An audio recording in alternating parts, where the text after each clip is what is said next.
سورج کے غروب ہونے کے بعد صرف روشنی رہ جاتی ہے شفق کی سرخ سی، بس وہی باقی رہ گئی، اور باقی کیا رہ گیا؟ بدا الاسلام غریبا ویسعود کما بدا فطوبى للغرباء فلا اقسم بالشفق واللیل وما وسق، رات کی سی تاریکی ہے اور جو کچھ اس نے اپنے اندر جمع کر لیا ہے، والقمر اذا اتسق، اور قسم ہے چاند کی جب کہ وہ بھر جائے، پورا بھرتا ہے کتنے دنوں میں؟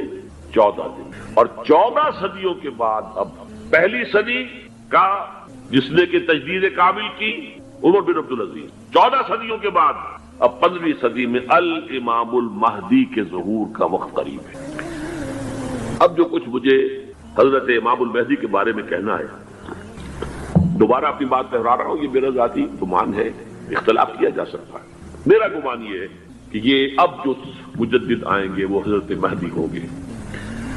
پہلی بات تو یہ جان لیجئے کہ مہدی دو ہیں، ایک شیعوں کے مہدی، ایک سنیوں کے مہدی، ان میں بڑا فرق ہے۔ شیعہ حضرات مہدی کو مانتے ہیں، وہ ان کے 12ویں امام ہیں، ان کے عقیدے کے مطابق انہیں پیدا ہونے کے فوراً بعد اس اندیشے سے کہ انہیں قتل کر دیا جائے گا ایک غار میں چھپا دیا گیا تھا۔ تقریباً 1200 برس سے وہ اس غار کے اندر ہیں، وہ روپوش ہیں، چھپے ہوئے ہیں، اسی لیے انہیں امام غائب کہا جاتا ہے، اور اب ان کا انتظار ہو رہا ہے، اس لیے انہیں امام منتظر بھی کہا جاتا ہے۔ اس لیے شیعوں کے دارالعلوم جو ہوتے ہیں دارالعلوم المنتظر، وہ اس لیے کہ ان کا انتظار کیا جا رہا ہے۔ تو یہ ہے، اب وہ ان کا خیال ہے کہ آخری دور میں، آخری زمانے میں وہ ظاہر ہو جائیں گے، غار سے نکل آئیں گے۔ دیکھیے، میں اس عقیدے کو اس بنا پر رد نہیں کرتا کہ یہ ناممکن ہے کہ کیسے کوئی شخص جو ہے 1200 برس تک کسی غار کے اندر زندہ رہ سکتا ہے، نہیں، میں سمجھتا ہوں ممکن ہے۔ 300 برس تک اصحاب کہف رہے کہ نہیں رہے؟ سوئے رہے۔ 300 ایئرس ہم مانتے ہیں۔ حضرت عیسیٰ اسی حیات عرضی کے ساتھ 2000 سال سے موجود ہیں آسمان پہ کہ نہیں؟ آپ کو معلوم ہے حضرت عزیر 100 برس تک مرنے کے بعد دوبارہ زندہ کر دیے گئے، فاماتہ اللہ 100 عام ثم بعثہ۔ تو ناممکنات میں سے کوئی سوال پیدا نہیں ہوتا، لیکن یہ کہ آیا کوئی امامت معصومہ کا تصور قرآن اور حدیث سے ہمیں ملتا ہے؟ پھر یہ کیا یہ موروثی امامت کہ حضرت علی کی نسل جو حضرت فاطمہ سے چلی ہے اسی میں یہ امامت ہوگی؟ اس کے لیے ہمارے پاس کوئی دلیل نہیں ہے، ہم اس کو تسلیم نہیں کرتے۔ ہم تو سمجھتے ہیں کہ معصومیت ختم ہو گئی محمد الرسول اللہ صلی اللہ علیہ وسلم پر، خاتم المعصومین ہے محمد الرسول اللہ۔ اب ان کے بعد تو اجتہاد ہے اور خلافت ہے، عام معاملات میں اجتہاد ہوگا، نظام خلافت کا ہوگا۔ تو ہمارے نزدیک جو میں جس مہدی کا نام لے رہا ہوں وہ مہدی ہے جو ایک مجدد ہوں گے، جیسے کہ مجددین کے نام میں نے آپ کو گنوائے ہیں، مجدد الفسانی ہو، شاہ ولی اللہ ہو، سید احمد بریلوی ہو، شیخ الہند ہو، ایک ہوں گے انسان جو پیدا ہوں گے انسانوں کی طرح، عام طور پر اپنی عمر کو پختگی کو پہنچیں گے، پھر وہ سامنے آئیں گے منظر پر، پھر وہ کام کریں گے، قیادت کریں گے، عرب میں ان کا ظہور ہوگا۔ دوسری بات یہ نوٹ کر لیجئے حضرت مہدی کے بارے میں، ہمارے ہاں احادیث کے جو مجموعے ہیں ان میں جو ٹاپ کے 2 مجموعے ہیں ان میں کہیں حضرت مہدی کا ذکر نہیں ہے، نہ صحیح بخاری میں نہ صحیح مسلم میں، لیکن ہم اسے نظر انداز نہیں کر سکتے کہ صحائح 6 کی بقیہ 4 کتابوں کے اندر موجود ہے، لہذا نظر انداز نہیں کر سکتے، اگنور کرنا ممکن نہیں ہے۔ اب اس میں میں چاہتا ہوں کہ کچھ حدیثیں آپ کو میں سناؤں جن میں حضرت مہدی کا تذکرہ کیا گیا ہے۔ پہلی ہے وعن عبداللہ ابن مسعود قال قال رسول اللہ صلی اللہ علیہ وسلم، حضرت عبداللہ ابن مسعود سے روایت ہے، وہ فرماتے ہیں کہ حضور نے ارشاد فرمایا لا تذهب الدنيا حتى يملك العرب رجل من اہل بیتی، یہ دنیا ختم نہیں ہوگی جب تک کہ عرب پر میرے اہل بیت میں سے ایک شخص کی حکومت قائم نہ ہو۔ اور آپ کو معلوم ہے کہ آج تک عرب پر حضور کے اہل بیت کی کوئی حکومت قائم نہیں ہوئی، اور جب قائم ہوئی بھی تھی حضرت علی کو اگر شمار کیا جائے، اس لیے کہ حضور نے وہ جو مشہور واقعہ ہے کہ ایک چادر میں لے لیا تھا حضرت علی کو اور حضرت فاطمہ اور حضرات حسنین کو، اللہم ہؤلاء اہل بیتی، اے اللہ یہ بھی میرے اہل بیت ہیں، تو حضرت علی کی بھی حکومت منعقد نہیں ہوئی، پورے عالم اسلام پر ان کی حکومت نہیں تھی، اس لیے کہ شام اور مصر دونوں صوبے جو ہیں انہوں نے ان کی اطاعت قبول نہیں کی۔ اس حوالے سے یہ معاملہ ابھی ہونا ہے۔ لا تذهب الدنيا حتى يملك العرب رجل من اہل بیتی یواطئ اسمہ اسمی، اس کا نام وہی ہوگا جو میرا نام ہے، یعنی محمد صلی اللہ علیہ وسلم، اور ان کا نام بھی مہدی کا نام بھی محمد ہو، مہدی تو ان کا لقب ہے۔ یہ ترمذی میں بھی ہے، ابو داؤد میں بھی ہے، سنن ابی داؤد جامع ترمذی، بلکہ ابو داؤد میں ایک اور روایت ہے، قال حضور نے فرمایا لو لم يبق من الدنيا الا يوم اگر دنیا کی زندگی میں سے کچھ بھی نہ بچے سوائے ایک دن کے، لطول اللہ تعالی ذالک الیوم، تو اللہ تعالیٰ اس دن کو لمبا کر دے گا، حتی یبعث فیہ رجلا منی، یہاں تک کہ میرے خاندان میں سے ایک شخص کو اٹھائے گا، من اہل بیتی، میرے اہل بیت میں سے، یواطئ اسمہ اسمی و اسم ابی ہے اسم ابی، جس کا نام میرے نام پر ہوگا، جس کی والد کا نام میرے والد کے نام پر ہوگا، محمد ابن عبداللہ ان کا نام ہوگا، اور وہ یملأ الارض قسطا وعدلا کما ملئت ظلما وجورا، وہ سرزمین عرب کو عدل اور انصاف سے اسی طرح بھر دیں گے جیسے کہ وہ ظلم اور زیادتی سے بھر چکی ہو۔ دوسری روایت ہے حضرت ابو سعید خدری رضی اللہ تعالی عنہ سے، حضور نے فرمایا المہدی منی اجل الجبہۃ اقنى الانف یملأ الارض قسطا وعدلا کما ملئت ظلما وجورا یملک 7 سنین، رواہ داؤد، کہ مہدی مجھ میں سے ہوں گے بڑی روشن پیشانی والے اور بڑی کھڑی ناک والے، وہ زمین کو بھر دیں گے انصاف سے اور عدل سے جیسے کہ وہ ظلم سے بھری ہوئی ہوگی، اور وہ 7 برس تک حکومت کرے۔ عرب میں خالص خلافت علی منہاج النبوہ کا نظام حضرت مہدی کے ہاتھوں قائم ہوگا اور 7 برس تک قائم رہے گا عرب کے اندر۔ اس کا اگلا مرحلہ میں بعد میں بیان کروں گا۔ تیسری روایت، اور اس کو میں اس لیے خاص طور پہ سنا رہا ہوں کہ اس میں وہی الفاظ آئے ہیں جو میں نے ابتدا میں حدیث آپ کو سنائی تھی، اس کے الفاظ ہیں۔ عن ابی سعید قال ذکر رسول اللہ صلی اللہ علیہ وسلم بلاء یصیب هذه الامہ حتی لا یجد الرجل ملجا یلجا الیہ من الظلم، حضور نے ذکر فرمایا کہ ایک دور ایسا آئے گا انتہائی ابتلا اور آزمائش اور مصائب کا کہ کسی شخص کو کوئی سر چھپانے کی جگہ نہیں ملے گی اس ظلم سے اپنے آپ کو بچانے کے لیے۔ فَيَبْعَثُ اللَّهُ رَجُلًا مِنْ عِتْرَتِي وَأَهْلِ بَيْتِي، تو پھر اللہ میرے خاندان میں سے، میرے اہل بیت میں سے اٹھائے گا ایک شخص کو، فَيَمْلَأُ بِهِ الْأَرْضَ قِسْطًا وَعَدْلًا، اور اس کے ذریعے سے اللہ تعالیٰ زمین کو عدل و قسط سے بھر دے گا۔ يَرْضَى عَنْهُ سَاكِنُ السَّمَاءِ، یہ وہی الفاظ آ گئے، اب اس سے پھر راضی ہو جائیں گے آسمانوں میں رہنے والے بھی، وَسَاكِنُ الْأَرْضِ، اور زمین میں رہنے والے بھی۔ لَا تَدَعُ السَّمَاءُ مِنْ قِطَرِهَا شَيْئًا إِلَّا صَبَّتْهُ، آسمان اپنا ایک قطرہ بھی نہیں روکے گا مگر یہ کہ اس کو زمین کے اوپر نثار کر دے گا، بارش کی شکل میں گرا دے گا۔ وَلَا تَدَعُ الْأَرْضُ مِن نَبَاتِهَا شَيْئًا إِلَّا أَخْرَجَتْهُ، اور زمین اپنی پیداوار میں سے کوئی شے نہیں چھپائے گی، نہیں روکے گی مگر اس کو ظاہر کر دے گی۔ یا یہ کہ دنیا میں اقتدار کی کسی مسند پر انسان بیٹھا ہے، یا یہ کہ کوئی اس کے ہاتھ میں اختیار نہیں، یہ تمام جو حالات انسان پر طاری ہوتے ہیں، ان کے جواب میں جو طرز عمل فکری اعتبار سے اور عملاً انسان اختیار کرتا ہے، اس کے 4 درجے۔ پہلا درجہ ہے انتہائی گمراہی، ضل ضلالا بعیدا۔ وہ کیا ہے؟ اگر عزت ہوئی، نعمتیں ملی، فلاں دیوی یا دیوتا کی نگاہ کرم ہے، اس کی کرپا سے یہ ہو گیا، اور اگر کوئی تکلیف آ گئی، مصیبت آ گئی، معلوم ہوتا ہے کہ فلاں دیوی یا دیوتا ہم سے ناراض ہو گئے، یہ کالی دیوی کی طرف سے کوئی مصیبت آ گئی ہے، یا یہ کہ یہ لکشمی دیوی کی نگاہ کرم ہے کہ ہمیں دولت مل گئی ہے۔ یہ تو ہے شرک۔ شرک ہونے کے اعتبار سے یہ ہے ضل ضلالا بعیدا، انتہائی پستی۔ اس پستی سے اوپر آئیں گے تو توحید کی پہلی منزل ہے۔ عزت دی اللہ نے دی، اگر کوئی تنگی آ گئی، فقر، تکلیف، کوئی ذلت، رسوائی، یہ بھی اللہ کی طرف سے۔ ایک اعتبار سے تو انسان ہدایت پر آ گیا، بڑی گہرائی تھی اس گندگی کی اور اس خباثت کی جو شرک جس کا نام ہے، اس سے انسان نکل آیا، نجاست سے۔ توحید تو ہے لیکن ابھی اس میں اس کی گمراہی کا ایک ایلیمنٹ شامل ہے، اور یہ گمراہی سے جب تک آگے نہیں آئے گا، اوپر نہیں ابھرے گا، اس کا طرز عمل کیا ہوگا کہ ذرا کچھ مل گیا، عزت مل گئی، پھولے نہیں سما رہے، اب زمین پر قدم نہیں ٹک رہے، گردن اکڑ رہی، کہیں محرومی ہو گئی، کوئی تکلیف آ گئی، کوئی مشقت، فقر آ گیا، اب بجھ کر رہ گئے۔ ان دونوں کیفیات میں انسان کا پینڈولم جو ہے وہ ایکسٹریم کو جائے گا۔ یہ کب ہوگا؟ جبکہ انسان یہ سمجھتا ہے کہ اس دنیا میں جو دولت مل گئی یا عزت مل گئی تو یہ گویا کہ بڑی کوئی قابل فخر شے ہے، اور اگر یہاں پر کوئی تکلیف آ گئی، کوئی مصیبت آ گئی، فقر و فاقہ آ گیا تو یہ گویا کہ بہت ہی اہانت آمیز شے ہے۔ اگر یہ انسان سمجھے گا تو طرز عمل وہ نکلے گا نتیجے کے طور پر جو میں بیان کر چکا ہوں، یہ گمراہی ہے۔ اس گمراہی سے نکلیں گے تو آپ کس مقام پر آئے؟ دوسری منزل ہدایت کی کیا ہے؟ نہ یہ عزت ہے نہ یہ ذلت ہے، دونوں حیثیتیں برابر ہیں کہ یہ امتحان ہے۔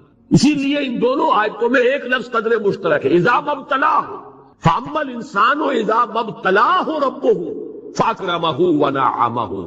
یہ بھی ایک ابتلا ہے، آزما رہا ہے اللہ، کبھی وہ دے کر آزماتا ہے، کبھی چھین کر آزماتا ہے، کبھی فقر و فاقہ سے آزماتا ہے، کبھی وہ کثرت دولت اور کثرت مال سے آزماتا ہے، کبھی وہ صحت دے کر آزماتا ہے کہ یہ قوت اور توانائی اور صحت جو میں نے دی ہے یہ اس میں کیا کرتا ہے، کبھی وہ مرض کے ذریعے سے آزماتا ہے کہ صبر کرتا ہے کہ نہیں کرتا۔ ہمارے لیے شکوہ اور شکایت تو اس کی زبان پر نہیں آ جاتی، نالا اور شیون تو نہیں آ جاتا، تکلیف جھیلتا ہے کہ نہیں جھیلتا، اس میں تحمل ہے کہ نہیں ہے، تو صبر کرتا ہے یا شکر کرتا ہے۔ یہ دونوں کیفیات در حقیقت اس اعتبار سے مساوی ہے، یہ بھی امتحان، یہ بھی امتحان۔ یہ حقیقت جب سامنے ہوگی اب وہ پینڈولم جو ہے وہ بہت کم ہو جائے، یعنی انسان میں طبعی طور پر تو ایک اثر ہوتا ہے غیر اختیاری، کسی چیونٹی نے کاٹا آپ کے پاؤں پر، آپ اپنا پاؤں ہٹا لیں گے، اس میں کوئی ارادہ نہیں، یہ ریفلیکس ایکشن ہے، غیر اختیاری فعل۔ اس حد تک تو انسان ضرور متاثر ہوتا ہے، اس سے تو کوئی انسان جو ہے وہ بلند تر نہیں ہو سکا۔ حضرت ابراہیم رضی اللہ تعالیٰ عنہ حضور کے وہ نومولود فرزند انتقال جب ہو رہا تھا، آپ کی آنکھوں میں آنسو آ گئے۔ اب یہ ایک طبعی اثر ہے، ایک فعل ہے، انفعالی کیفیت ہے جو بالکل طبعی ہے، لیکن یہ نہیں کہ اس کی وجہ سے انسان کی زبان پر کوئی شکوہ آ جائے، کوئی شکایت آ جائے، یہ نہیں ہوگا، یہ ایمان کے منافی ہے۔ اسی طریقے سے اگر کوئی خوشی ہوئی ہے تو چہرے کے اوپر ایک نکھار آ جائے گا، تبسم آ جائے گا، اس سے زائد اس حد تک تو یوں سمجھیے کہ انسان کا طبعی تقاضا ہے۔ اس سے زیادہ یہ پینڈولم اگر سوئنگ کر رہا ہے تو گویا کہ اس حقیقت سے انسان محجوب ہے کہ یہ بھی امتحان ہے، یہ بھی امتحان ہے، جو ہم سورہ حدید میں پڑھ چکے ہیں۔ ما اصاب من مصیبت فی الارض ولا فی انفسکم الا فی کتاب من قبل ان نبراها ان ذلک علی اللہ یسیر لکے لا تعصوا علی ما فاتکم ولا تفرحوا بما آتاکم۔ اللہ تمہیں کچھ دے تو اتراؤ مت، اللہ تم سے کچھ چھین لے تو اس کے اوپر افسوس مت کرو۔ یہ نتیجہ ایمان کا نکلنا چاہیے۔ اگر تمہیں ایمان ہے اللہ پر، اگر تمہیں یقین ہے کہ جو کچھ ہوا ہے اللہ کے اذن کے بغیر نہیں ہوا، اگر تمہیں یقین ہے کہ اللہ نے جو میرے لیے طے کیا ہے اس میں میرے لیے خیر ہی ہے، چاہے فی الحال فی الوقت فوری طور پر مجھے ناگوار محسوس ہو رہی ہے بات، لیکن یقیناً میرے لیے اس میں خیر ہے میرے رب کی طرف سے کہ ہر کے ساتھ یہ ماریخ عین الطاف است۔ ہم تو شارٹ سائٹڈ ہیں، ہم دیکھ نہیں سکتے کسی شے کو، ہم اس کے ظاہر کو دیکھ کر گھبرا اٹھتے ہیں کہ یہ تو تکلیف آ گئی، کیا پتا اسی کے پردے میں اللہ کی رحمت آ رہی ہے۔ میں نے وہ رئیس امروہوی کے اشعار آپ کو کئی دفعہ سنائے ہیں۔ وہ وقت آیا کہ ہم کو قدرت ہماری سعی و عمل کا پھل دے، بتا رہی ہے یہ ظلمت شب کہ صبح نزدیک آ رہی ہے، ابھی ہے کچھ امتحان باقی، فلاکتوں کے نشان باقی، قدم نہ پیچھے ہٹے کہ قسمت ابھی ہمیں آزما رہی ہے۔ رئیس اہل نظر سے کہہ دو کہ آزمائش سے جی نہ ہارے، جسے سمجھتے ہو آزمائش وہی تو بگڑی بنا رہی ہے۔ اسی آزمائش سے تو بگڑی بنے گی، اسی سے تو تمہارا خیر جو ہے اجاگر ہوگا، سامنے آئے گا، پتہ چلے گا who's who، what is what۔ ابو بکر میں کتنا یقین اور ایمان تھا، یہ کیسے معلوم ہوگا؟ کیسے معلوم ہوگا کہ بلال میں کتنا سہار، کتنا تحمل تھا، کتنا صبر تھا، اگر وہ مصیبت ان پر نہ آتی کہ جو امیہ ابن خلف کے ہاتھوں ان پر قیامت ٹوٹ رہی تھی۔ تو یہ ساری چیزیں جو ہے ما اصاب من مصیبت فی الارض ولا فی انفسکم الا فی کتاب من قبل ان نبرأ ان ذلک علی اللہ یسیر لکے لا تعصوا علی ما فاتکم ولا تفرحوا بما آتاکم واللہ لا یحب کل مختال فخور۔ اگر اس حقیقت سے محجوب ہو جاؤ گے تو پھر اختیال اور فخر اور گھمنڈ پیدا ہو جائے گا تمہارے اندر، یا دوسری طرف مایوسی، کمر ہمت ٹوٹ کر رہ جائے گی، خودکشی کرنے کو انسان آمادہ ہو جاتا ہے، ذرا کوئی ناکامی دنیا میں آ گئی، کوئی تکلیف آ گئی۔ یہ ہے در حقیقت تیسری منزل، ہدایت کی دوسری سیڑھی۔ پہلا کیا تھا؟ نہاد ضل ضلالا بعیدا، کوئی خیر مل گیا تو کسی دیوی کی نگاہ کرم، کوئی تکلیف آ گئی تو کسی دیوتا کی ناراضگی، یہ تو ہے ضل ضلالا بعیدا۔ اس سے اوپر آئے، یہ پہلی سیڑھی ہدایت کی ہے۔ عزت ہے تو اللہ کی طرف سے، اور اگر کوئی ذلت ہے، تنگی ہے تو اللہ کی طرف سے۔ یہ ہدایت کا آغاز ہو گیا، یہ توحید کی بنیادی منزل۔ اس سے اگلی منزل، یہاں کی ذلت ذلت نہیں، یہاں کی عزت عزت نہیں۔ ذالک یوم التغابن، ہار اور جیت کے فیصلے کا دن تو قیامت کا دن ہے۔ وہاں معلوم ہوگا جس کو اس روز عزت ملی وہ عزت والا ہے، جو اس روز ذلیل ہو گیا وہ ذلت والا ہے۔ یہ تو امتحان ہے، دارالامتحان ہے۔ خلق الموت والحیات لیبلوکم ایکم احسن عملا، یہ تو دارالامتحان ہے۔ امتحان ہونے کے ناطے دونوں برابر ہیں۔ اس سے اوپر ہے ایک چوتھی منزل، ہدایت کی تیسری منزل۔ وہ کیا ہے؟ عام طور پر انسان یہ سمجھتا ہے کہ یہ جو آزمائش ہے تنگی کی اور فقر و فاقہ کی، یہ سختر آزمائش ہے، اور نعمتوں کی بارش ہو تو یہ آسان آزمائش۔ یہ بھی ابھی گمراہی کا ایک پرت جو ہے اس کی باقی ہے. ابھی ہدایت کا جو کامل جو ہوگا انکشاف وہ کب ہوگا؟ جب انسان اس حقیقت کو جان لے کہ جہاں وسعت ہو. دس از دی رے آف ہوپ. یہ امت قرآن سے اپنا تعلق توڑ بیٹھے. اور نمبر 2 ہے وہی سرمایہ داری بندہ مومن کا دین.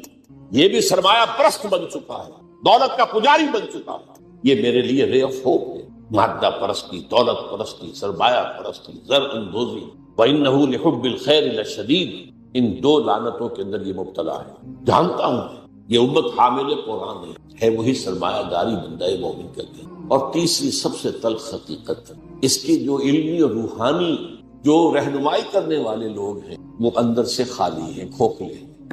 جانتا ہوں میں کہ مشرق کی اندھیری رات میں بے ید بیضا ہے پیران حرم کی آستین. علماء ہیں اور صوفیاء ہیں اور پیشوا ہیں اور مسند نشین ہیں اور سب کچھ ہے، لیکن کسی کے آستین میں وہ موسیٰ والا ید بیضا نہیں ہے، خالی اندر سے کھوکھلا. اس کا نقشہ ایک حدیث میں آیا ہے جو لرزا دینے والی حدیث. آج کا نقشہ ہے وہ بالکل.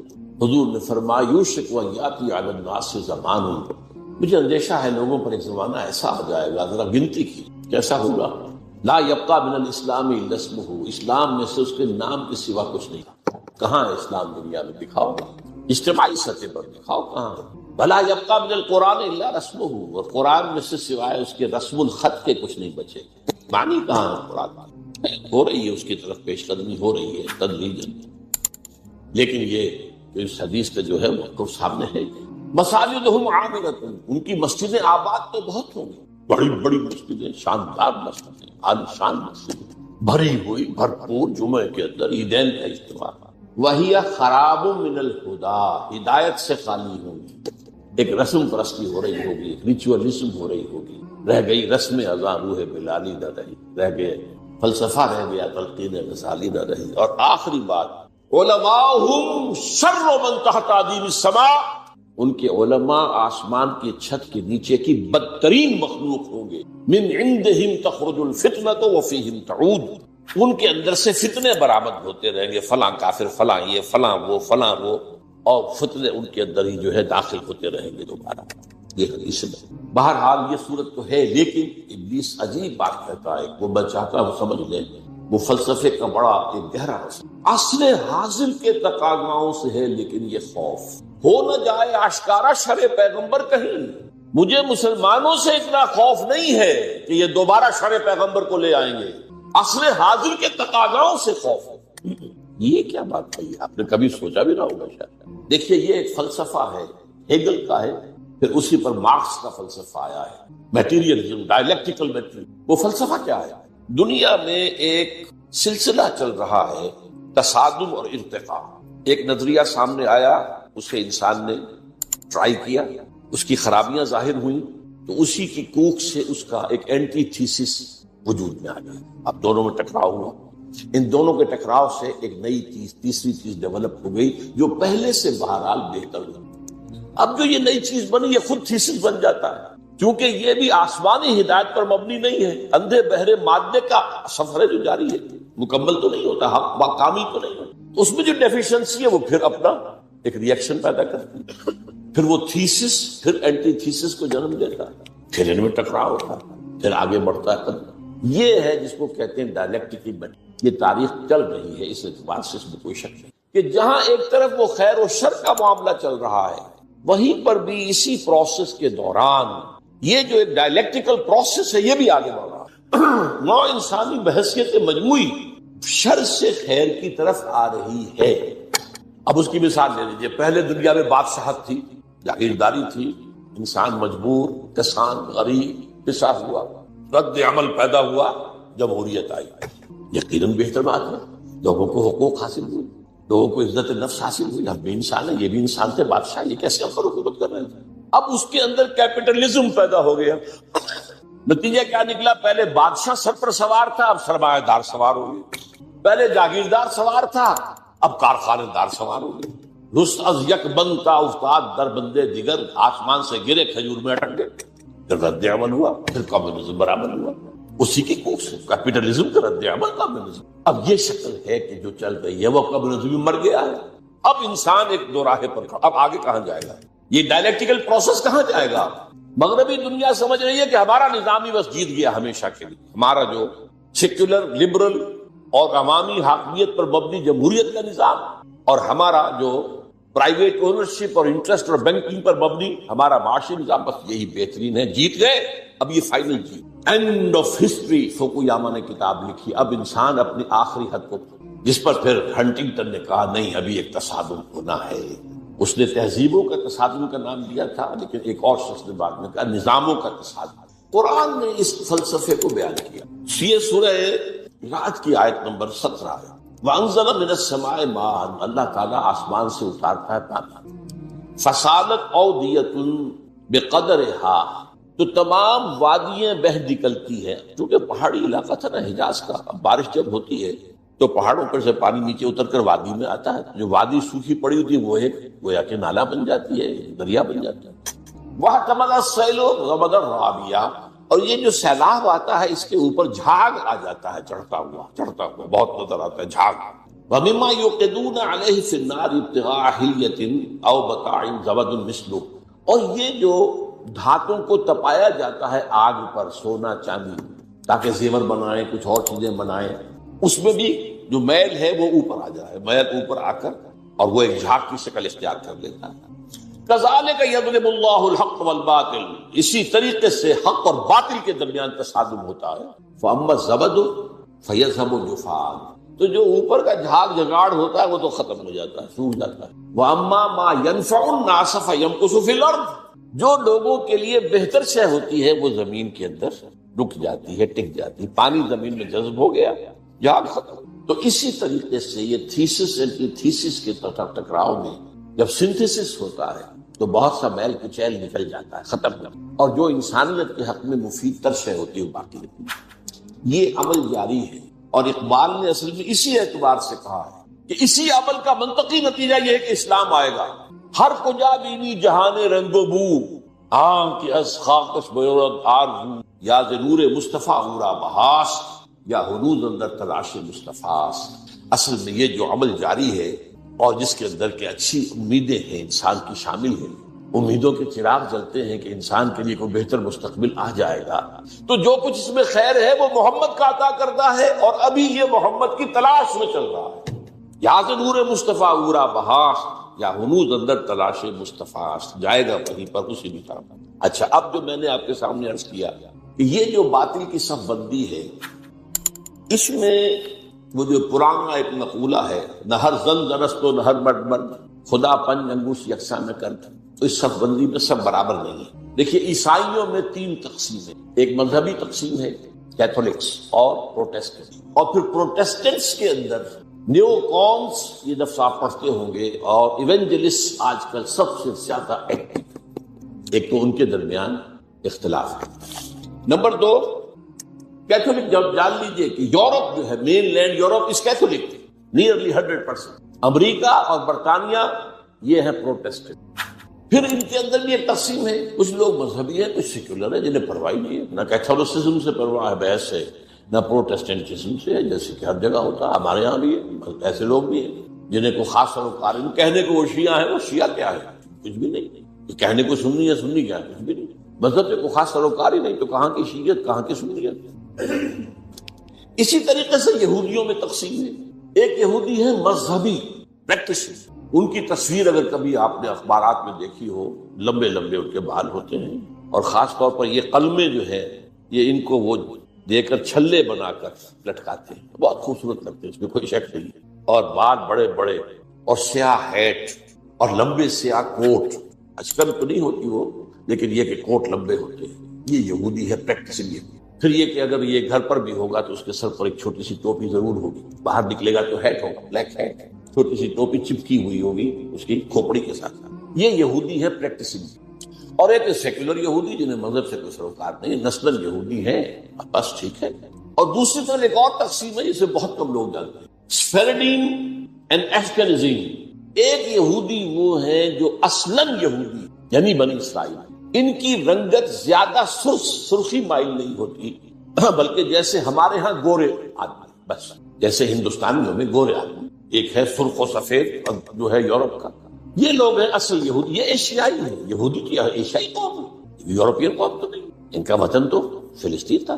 ایک ہے یہ سرخ پنگاروں کے طریقے سے سرخ، یہ اصل میں یہودی نسل سے نہیں، یہ اصل میں 7ویں صدی عیسوی میں ایک خاص حکومت تھی جو کہ آج کل کے بحیرہ کیسپیئن کے قریب تھی، ہاجر ایک قوم تھی، اس پر دباؤ پڑ رہا تھا ایک طرف عیسائیوں کی طرف سے کہ عیسائی ہو جاؤ، ایک طرف مسلمانوں کی طرف سے کہ مسلمان ہو جاؤ، اور وہ بادشاہ رہنا چاہتا تھا نیوٹرل۔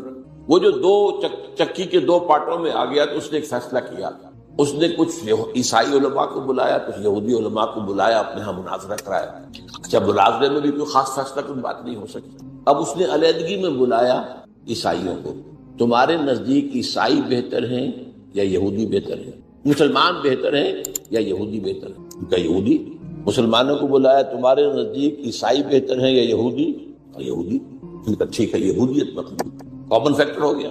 عیسائیت تو بدترین شرک میں چلی گئی، خدا کا بیٹا بنا دیا۔ یہودیت بہرحال موحد ہے، عیسائیت میں شریعت ختم ہو چکی ہے، یہود کے ہاں تو شریعت موسیٰ باقی ہے، تو مسلمانوں کو تو یہی کہنا تھا کہ عیسائیوں کے مقابلے میں تو یہودی بہتر ہے۔ اور اس وقت تک ابھی ان کی وہ دشمنی اس طریقے سے سامنے آئی بھی نہیں تھی، شیطان کی ایجنٹی ابھی شروع ہوئی بھی نہیں تھی۔ تو اسی طریقے سے اب عیسائی اولڈ ٹیسٹمنٹ کو مانتے ہیں، وہ تو ساری یہودی ہے، حضور تو بعد میں آئے ہیں، قرآن مجید سے تو واقف ہی نہیں۔ تو انہوں نے کہا یہودی، انہوں نے کہا یہ، اس نے یہودیت اختیار کی۔ یہ قوم ہے جو اس وقت زیادہ چھائی ہوئی ہے، اور یہ بنیادی طور پر سیکولر ہے، اور اسی میں صہیونی تحریک جو ہے، صہیونی زائنسٹ موومنٹ، اس کی they are not really بنی اسرائیل، they are not the progeny of Jacob علیہ السلام، حضرت یعقوب کی نسل سے نہیں، یہ ترک نسل ہے۔ یہ یوں سمجھیے کہ یاجوج ماجوج کی جو نسلیں ہیں ان میں سے ایک نسل ہے، اور یہ جو ہے وہ جو سرخ و سفید رنگت کے لوگ ہوتے ہیں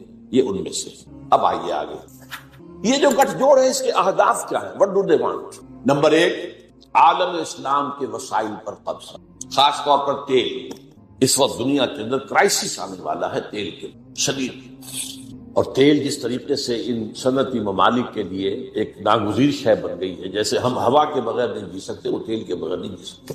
تو انہیں تو چاہیے، عراق کا جو قبضہ ہے تیل کا پیش نظر تھا، اور افغانستان میں بھی ان کے پیش نظر یہ تھا کہ افغانستان کے راستے سے سینٹرل ایشیا کے جو تیل اور گیس کے ذخائر ہیں ان کو کھینچا۔ تو پہلی بات تو ہے یہ وسائل، عالم اسلام کے وسائل پر قبضہ۔ نمبر 2، عالمی مالیاتی استعمار، پوری دنیا میں ایک امپیریلزم، نیا امپیریلزم، لیکن وہ امپیریلزم جو ہے کولونائزیشن کی شکل میں نہیں، اس شکل میں نہیں کہ انگریز آیا اور ہندوستان کو اس نے غلام بنا لیا، کوئی گیا اور کسی نے لیبیا کو غلام بنا لیا، کسی نے موراکو کو غلام بنا لیا، کسی نے انڈونیشیا کو، نہیں، غلام بنانے کی ضرورت ہی نہیں ہے۔ آپ غلام بنائیں گے، وہ آپ کو ماریں گے، آپ ان کو ماریں گے، فائدہ کیا ہے؟ ایسا مالیاتی نظام بناؤ کہ یہ سب بن جائیں حیوان بن کر کام کریں، مشقت کریں، اس مشقت سے جو حاصل ہو اس کو ہم اپنے بینکنگ کے نظام کے ذریعے سے اس کی کریم کھینچ لیں، تلچھڑ چھوڑ دیں، آخر انہیں بھی تو سسٹین تو کرنا ہے نا، وہ ختم ہو جائیں گے تو پھر آگے محنت کون کرے گا؟ آگے والا جو ہے شام کو گھوڑے کو چارہ نہیں ڈالے گا، اگر کوئی چنا ونا نہیں، دال وال نہیں دے گا تو اگلے کیسے جوتے؟ لہٰذا وہ ان کو چھوڑ دو، کریم کھینچ لو۔ تو تمہیں آم کھانے سے غرض ہے کہ پیڑ گرنے سے؟ یہ ہے عالمی مالیاتی، اس کا بھی سربراہ امام امریکہ ہے، اور اس سے بھی اوپر ٹاپ پر اصل میں یہودی بینکرز، بینکوں کا نظام انہوں نے ایجاد کیا۔ یہ اس پروسیس کا حصہ ہے جو میں نے کہا تھا، انہوں نے جو ریگین کی اپنی پوزیشن عیسائیوں کے مقابلے میں۔ تو بینکنگ کا نظام، ای بنوک، ای فکر چالاک یہود، نور حق سینہ آدم ربود، اس بینکوں کے نظام نے انسان کے اندر سے جو نور حق ہے، وہ جو روح ربانی ہے، اسے کھینچ لیا، سب کر دیا۔ تا کہو بالا نہ گرد دی نظام، دانش و تہذیب و دی سودائے خام۔ جب تک یہ نظام کہو بالا نہیں ہوگا، کہاں کی دانش، کہاں کی تہذیب، کہاں کا مذہب، کہاں کا دین، یہ سب نام ہے جرے قل ہی الا اسماء ومن ہی الا اسماء سمیتم۔ تو دوسری بات یہ ہوگی۔ تیسری بات ہے وہ اپنی تہذیب کا تحفظ کرنا، اپنی تہذیب اور تمدن دونوں۔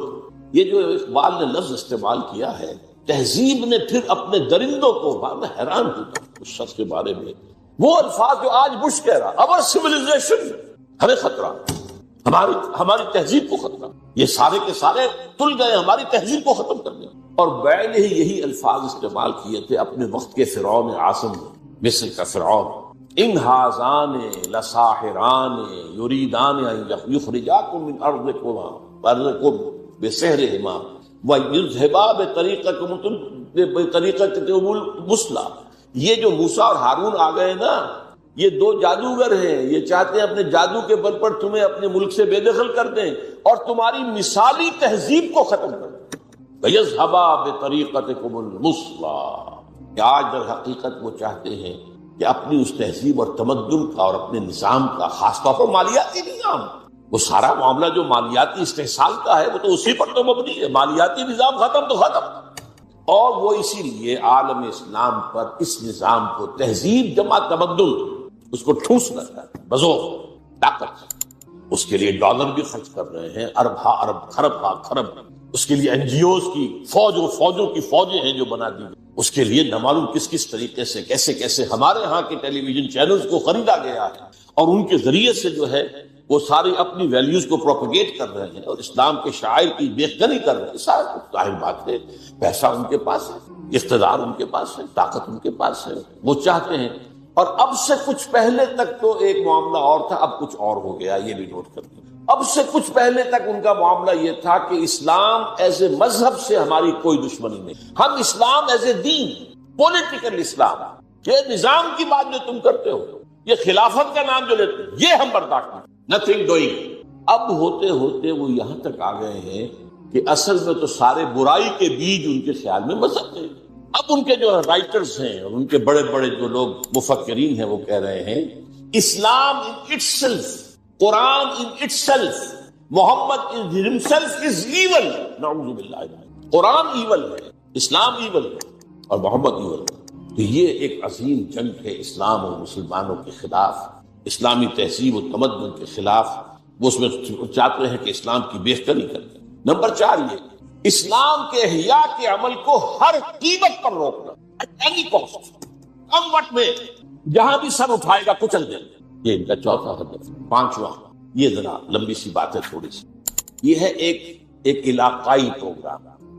ایک بہت بڑی جنگ ہونی ہو تو ہو اور ہو جائے اور جلد از جلد ہو جائے، آرمیگیڈون، نتیجے میں گریٹر اسرائیل قائم ہو جائے تاکہ پوری دنیا میں جو ڈائسپورا میں ابھی اسرائیلی پھیلے ہوئے ہیں وہ آ جائیں، مسجد اقصی اور گنبد صخرہ گرایا جائے، 3rd ٹیمپل حضرت سلیمان کا بنایا ہوا معبد تیسری مرتبہ تعمیر کیا جائے، اس میں حضرت داؤد کا تخت لا کر رکھا جائے۔ وہ تخت آج بھی موجود ہے، ویسٹ منسٹر ایبے، برطانیہ کی پارلیمنٹ کے ساتھ جو چرچ ہے اس میں وہ رکھا ہوا ہے۔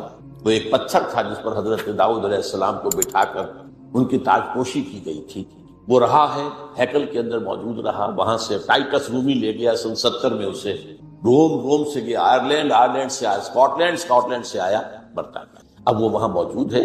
اور برطانیہ میں بادشاہ ملکہ کی کورونیشن جو ہوتی ہے اسی پتھر پر بٹھا کر ہوتی ہے۔ جب وہ آ جائے گا تو یہ چیزیں تو مشترک ہیں ان کے درمیان، آرمیگیڈون، گریٹر اسرائیل، تمام دنیا سے اسرائیلیوں کو لا کے آباد کر دینا، اور ٹیمپل آف دی ماؤنٹ کی تعمیر اور اس کے لیے مسجد اقصی اور گنبد صخرہ کو گرا دینا اور تھرون آف ڈیوڈ لا کے رکھ دینا۔ اس کے بعد عیسائیوں کے نزدیک حضرت مسیح نازل ہوں گے اور اس تخت پر بیٹھ کر دنیا پر حکومت کریں گے۔ یہاں ہمارا ان کا عقیدہ کچھ آ کر مل جاتا ہے۔ اور یہودیوں کے نزدیک ان کا جو مسیحا جس کے وہ منتظر ہیں وہ آئے گا جس کو ہم کہیں گے دجال، المسیح الدجال، ان کا مسیحا جھوٹا تھا، وہ آ کر بیٹھے گا اور وہ دنیا پر حکومت کرے گا۔ یہ ہیں ان کے اہداف۔ اب دیکھیے میں تھوڑی تقسیم آپ کو بتا دوں۔ اس کے بعد کیتھولک یہ چاہتے ہیں کہ فلسطین میں ایک کیتھولک ریاست قائم ہے، یہاں فرق ہے۔ ابھی یہودی چاہتے ہیں کہ اسرائیلی ریاست قائم ہے۔ اچھا، کیتھولکس اور یورپینز اتنے زیادہ پرو یہودی نہیں ہیں جتنے کہ پروٹیسٹنٹس اور ایونجلسٹ اور نیوکونز ہیں برطانیہ اور امریکہ کا۔ ان میں تھوڑا فرق جو ہے اس اعتبار سے رہتے ہیں۔ اب یہی وجہ دیکھیے کس قدر زمین و آسمان کا فرق ہوا۔ عراق کی جنگ کے لیے کوئی بڑا کولیشن نہیں بن سکا، امریکہ ہیڈ ٹو گو الون، زیادہ برطانیہ نے کچھ تھوڑا سا جو ہے وہ آسٹریلیا وغیرہ نے ساتھ دے دیا، باقی یہ جرمنی، فرانس، اسپین، کسی نے ساتھ دے دیا۔ اس لیے کہ وہاں کا معاملہ کیا تھا؟ عراق میں اصل میں دو چیزیں تھیں، تیل، اس کا سارا تعلق امریکہ سے تھا، اور نمبر دو اسرائیل کی پروٹیکشن، جس سے یورپ کے جو عیسائی ہیں انہیں بہت زیادہ دلچسپی نہیں ہے، وہ اس طریقے سے ان کے غلام نہیں ہے بے دام جیسے کہ پروٹیسٹنٹ کو شامل نہیں ہوتے. یعنی کیوں؟ سمجھنے کی بات ہے، کیا وجہ؟ یہی وجہ ہے آپ نے دیکھا جو پہلی جنگ ہوئی تھی